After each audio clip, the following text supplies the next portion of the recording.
আবারও চলে আসলাম mini blog নিয়ে। আজকে যাব মাছ বাজারে মাছ কিনতে, তাও আবার আমি জেদ করে আমি নিজেই যাব মাছ কিনতে। কারণ কি বলো তো, যেই দিন তোমাদের দাদা ভাইয়ের ছুটি থাকে সেদিন ওর পছন্দ মতন মাছ কিনে নিয়ে আসে।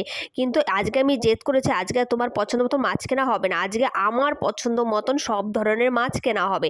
তার জন্য জোর করে আমি বাইকে উঠে পড়েছি, মাছ বাজারে মাছ কিনবো, অনেক ধরনের মাছ দেখবো, মজাটাই খুব আলাদা। তোমাদের কার কার ভালো লাগে বলো তো, যে মাছ বাজারে গিয়ে পছন্দ মতন মাছ কিনতে, মাছ দেখতে? আমার না হেব্বি লাগে।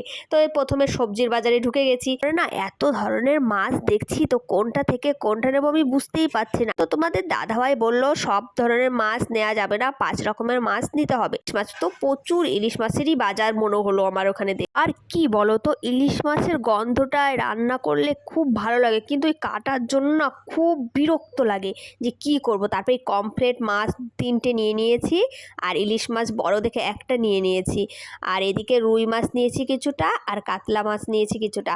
আর তারপরে 4 রকমের মাছ হয়ে গেছে। তারপরে তোমার দাদাভাই বলল থাক, তোমার পছন্দ মতন 4 রকমের হয়েছে, এবার আমার পছন্দ মতন নেব।